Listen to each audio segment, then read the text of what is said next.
If you thought London had always controlled the gold price in exactly the same way, then what happened next may surprise you. For more than a century, London has stood at the center of the global gold market. The city became famous for its gold fixing process and its bullion vaults and its network of major banks. But the system did not remain frozen in time. It changed from a small group of dealers agreeing on a price to a modern electronic benchmark. And today another major shift is taking place around the world. The question is no longer simply who sets the gold price in London. The bigger question is who has the power to influence gold prices now? That answer is becoming much more global. China is becoming more important. India remains a major physical market. Central banks are buying gold at a historic pace. New financial technology is changing how bullion can be owned and traded, and investors are watching the United States and the Federal Reserve more closely than ever. So when you hear that London set the gold price for over 100 years and that something has changed, you need to understand what actually changed and why it matters for your gold and silver holdings. Stay with me because by the end of this video, you will understand why the old London system matters and why the next chapter of the gold market could look very different. The story begins in 1919. After the First World War, the London gold market was rebuilt with the goal of restoring London as a major center for international bullion trading. On September 12, 1919, the first formal London gold price fixing took place. The process involved 5 founding members, and the initial price was established in pounds, London Bullion Market Association. That moment became one of the most important events in modern gold market history. The idea was simple. Buyers and sellers needed a common reference price. London already had a deep network of bullion dealers and banks. It also had access to major sources of physical gold. That gave London a powerful position. For decades, the London fixing became a central reference point for the international gold trade. The process was not simply about speculation. It was connected to miners and refiners and central banks and industrial users and jewelry buyers. A single benchmark could help participants understand the value of gold across the global market. But the world around London was changing.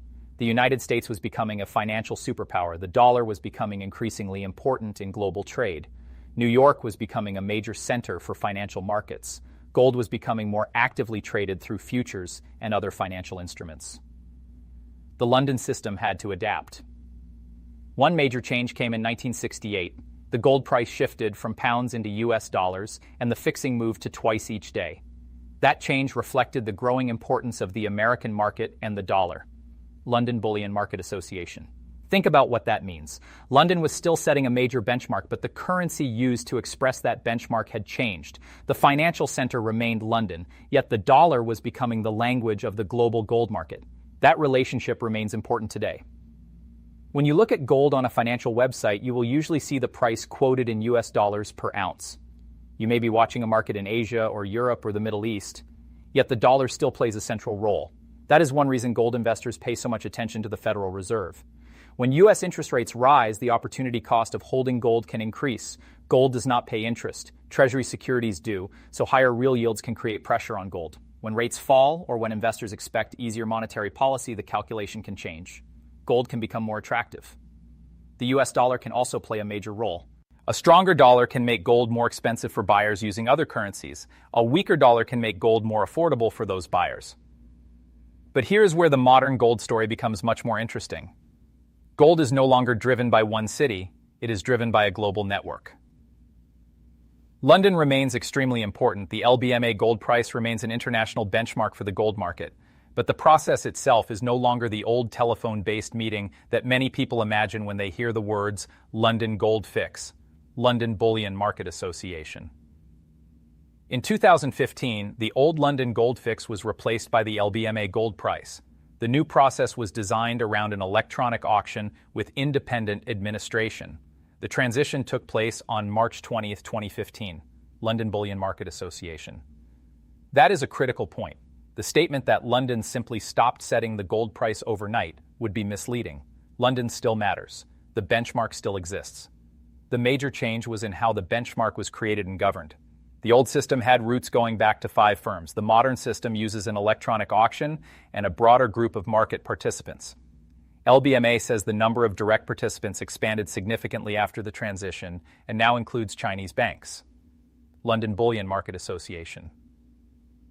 That tells us something important about the future.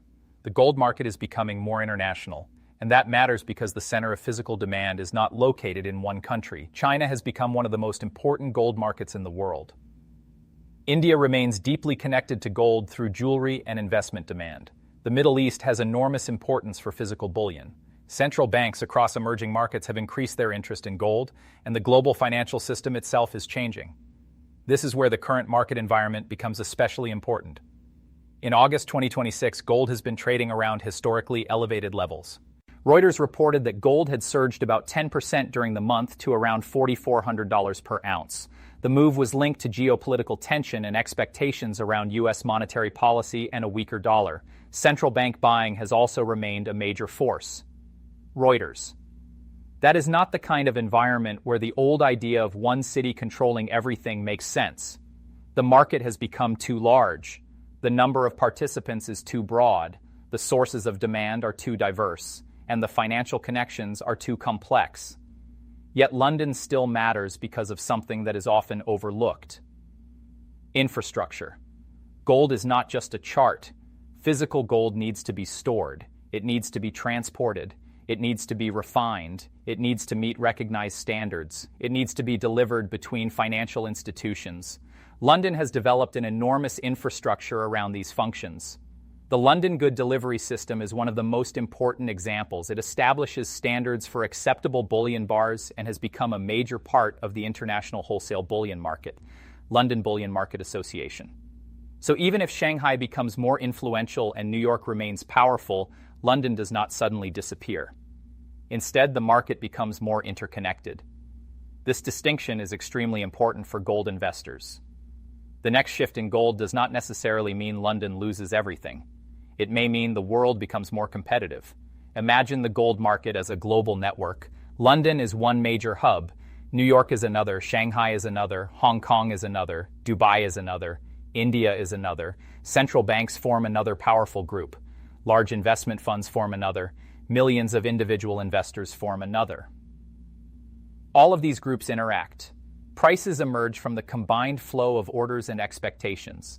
That is why gold can move quickly when something changes in the U.S. bond market. It is also why gold can react to a geopolitical event in the Middle East. It is why Chinese demand can matter. It is why central bank purchases can matter. And it is why the future of gold cannot be understood by watching London alone. Now let us talk about the central banks. This may be one of the biggest changes in the modern gold market. Central banks are not usually buying gold because they expect a quick 10% gain. They often think in decades. They think about reserves. They think about diversification. They think about currency risk. They think about geopolitical risk. They think about the safety of holding assets that are not someone else's liability. That last point is extremely important. Gold is different from a government bond. A government bond represents an obligation. Gold does not depend on a borrower making a payment. That does not mean gold is risk-free. It can fall sharply. It can experience long periods of weak performance. It can be extremely volatile, but its role as a reserve asset is unique. Reuters reported that central bank purchases reached a record level in the second quarter of 2026, according to Deutsche Bank data. The report also noted that a World Gold Council survey showed many central banks expect to increase their gold holdings over the next year. Reuters. This is a major part of the story. The gold market is being influenced by institutions that do not think like short-term traders. That can create a powerful underlying demand structure. Now think about what happens when that demand meets limited new supply. Gold mining cannot instantly produce millions of additional ounces. A new mine can take years to develop. Permitting can take years. Infrastructure can take years. Production costs can rise. Geopolitical problems can disrupt supply. So when demand increases rapidly, the market can respond through price. That is one reason gold can move sharply when investor demand suddenly accelerates. But there is another metal that deserves attention: silver. Silver is different from gold. Silver has monetary characteristics. But it is also an industrial metal. It is used in electronics. It is used in solar technology. It is used in electrical systems. It is used in many industrial applications. That means silver can respond to both investment demand and industrial demand. When gold moves higher, silver can sometimes follow. When industrial demand rises, silver can receive an additional boost. That is why some investors view silver as a higher volatility version of the precious metals trade. But higher potential does not mean lower risk. Silver can move violently in both directions. This matters because the global precious metals market is changing together. Gold remains the primary monetary metal. Silver can benefit from the same macroeconomic themes while also receiving support from industrial demand. So when people ask whether London still controls gold, the better question is whether any single market can control precious metals anymore. The answer is becoming increasingly difficult. Technology has changed the market. Electronic trading has changed the market. Global capital flows have changed the market. China has changed the market. Central banks have changed the market. And investor access has changed the market. You no longer need to be a major bullion bank to gain exposure to gold. Retail investors can access physical bullion. They can access exchange-traded products. They can access futures. They can access digital platforms. Some markets are also exploring tokenized gold. That trend could become important because regulators and financial institutions are exploring ways to represent physical gold through digital assets and modern financial infrastructure. Recent reporting has highlighted UK efforts around a regulatory framework for tokenized gold as London seeks to maintain its role in global bullion trading. Financial Times. This does not mean physical gold is becoming obsolete. Quite the opposite. It could mean physical gold becomes the underlying asset for a broader digital financial system. That creates a fascinating question. If ownership becomes digital while the underlying metal remains stored in major vaults, then the importance of the vault network could increase rather than decrease. London could remain central because of its physical infrastructure, even as trading becomes more global. That is the deeper story. The old system was centralized, the new system is connected, and connected systems can change very quickly. Now consider what happens when the Federal Reserve changes its policy expectations. Suppose inflation continues to cool. That could give the Fed more room to reduce rates. If Treasury yields fall, then the opportunity cost of holding gold may decline. If the dollar weakens, then gold can receive another potential tailwind. If geopolitical risk remains elevated, then safe haven demand can increase. If central banks continue buying, then the structural demand story remains strong. Put those factors together and you can see why gold can remain supported even after a major rally. But there is another side. If inflation becomes sticky, then interest rates could remain higher for longer. If real yields rise, then gold could face pressure. If the dollar strengthens sharply, then gold could struggle. If geopolitical tensions decline, then some safe haven demand could disappear. If speculative positioning becomes extreme, then profit-taking can create a sharp correction. This is why investors should never assume that gold only goes up. The strongest bull markets can experience brutal pullbacks. The key is understanding the forces behind the move, and this is exactly why the London story matters. A benchmark is not the same thing as control. London provides a major reference point, but the price itself reflects a global market. That distinction is essential. The London gold price is designed to provide a transparent benchmark through an auction process. The benchmark is still associated with London and remains important internationally. London Bullion Market Association. Yet price discovery happens across multiple markets. A gold futures contract in New York can influence expectations. Physical demand in Shanghai can influence premiums. Central bank buying can affect the balance between supply and demand. A sudden move in the dollar can change pricing instantly. A major inflation report can move Treasury yields. A Federal Reserve statement can change rate expectations. A geopolitical headline can trigger safe haven buying. All of these forces can interact within minutes. That is the modern gold market. So when someone says London set the gold price for over 100 years, and now that has changed, you should not imagine that London has vanished. Instead, think about evolution.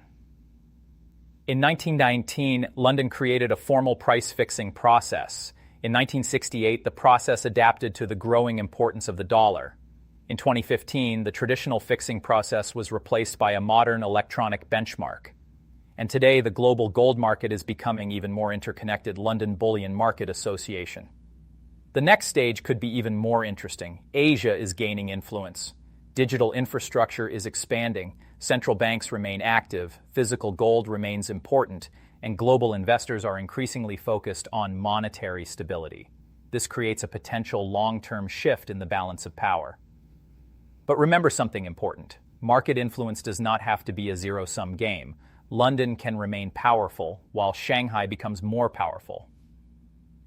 New York can remain powerful while Asian markets expand. The dollar can remain the dominant pricing currency while other currencies become more important for physical demand. That is how global markets evolve. They do not always replace one center with another. Sometimes they create multiple centers. For gold investors, this means your attention should expand. Do not watch only the London benchmark. Watch the dollar. Watch real yields. Watch Federal Reserve expectations. Watch central bank purchases. Watch physical demand in Asia. Watch investment flows. Watch geopolitical developments. Watch silver. And watch the relationship between gold and silver. The gold-silver ratio can sometimes reveal changes in investor sentiment. When gold rises while silver lags, the market may be showing caution. When silver begins to outperform gold, the market may be entering a more aggressive precious metals phase. That does not guarantee future returns, but it can provide useful information about risk appetite. The biggest lesson from the London story is that markets are constantly adapting. A system that survived world wars and currency changes and financial crises did not survive by staying exactly the same. It survived by evolving. The same principle applies today. The gold market is evolving again. The question is not whether London matters. It does. The question is whether London will remain the single dominant center of global gold price discovery. That answer is becoming more complicated. The world is becoming more multipolar. Gold demand is becoming more diversified. Central banks are becoming more influential. Asia is becoming more important. Technology is changing access, and the traditional relationship between gold and the global financial system is being tested by new economic and geopolitical realities. If you own gold or silver, then this is the part you should remember. Do not focus only on the headline price. Understand the structure underneath it. Understand why buyers are buying. Understand who the buyers are. Understand how interest rates affect opportunity cost. Understand how the dollar affects global purchasing power. Understand why central banks care about gold. Understand why silver can behave differently from gold. And understand why a market benchmark does not mean one city controls every trade. London helped build the modern global gold market. It gave the world a trusted reference point. It helped standardize bullion trading. It developed an infrastructure that remains extremely important. But the gold market has grown far beyond the world of 1919. The future will likely be shaped by many centers, and that could make precious metals even more interesting to watch. Right now, gold remains supported by powerful structural forces while also facing significant risks from interest rates and valuation and positioning. Silver has its own story. Its monetary role connects it to gold. Its industrial role connects it to global economic growth. That combination can make silver especially volatile when the market shifts. So the next time you see a headline saying London sets the gold price, remember the bigger picture. London provides a benchmark, the world provides the pressure, and the final price reflects the battle between buyers and sellers across a global financial system. The old London gold fix is gone. The modern LBMA gold price replaced it in 2015, but the legacy of London remains. What is changing now is the distribution of influence around that benchmark, London Bullion Market Association. And that could be one of the most important long-term developments for gold investors to understand. Because if global demand keeps shifting toward Asia, and if central banks keep accumulating gold, and if investors continue to question traditional reserve assets, then the precious metals market of the next decade could look very different from the market of the last century. That does not mean gold must rise every day. It does not mean silver must explode higher. It does not mean London will lose its importance. It means the market is becoming broader, more connected, more competitive, and potentially more sensitive to global events. That is why you should watch more than one chart. Watch the gold price, watch the silver price, watch the dollar, watch treasury yields, watch the Federal Reserve, watch central bank behavior, and watch the physical market. Because the biggest moves often begin before the headline becomes obvious. The London gold story is not really a story about an old system disappearing. It is a story about a global market becoming something bigger. For more than 100 years, London helped define how the world understood the price of gold. Now, the world itself is helping redefine how that price is formed. And for gold and silver investors, that shift could matter more than any single daily price move. If you found this breakdown useful, then make sure you subscribe to Silver and Gold Watch. Hit the like button because it helps this channel reach more precious metals investors. And leave a comment below with your view. Do you think London will remain the world's most important gold hub, or do you think Asia is becoming the next major center of global gold price discovery? I want to know what you think. And most importantly, remember that gold and silver can be volatile, and this video is for education and market analysis rather than personal financial advice. Stay informed and stay focused because the precious metals market is changing faster than many investors realize.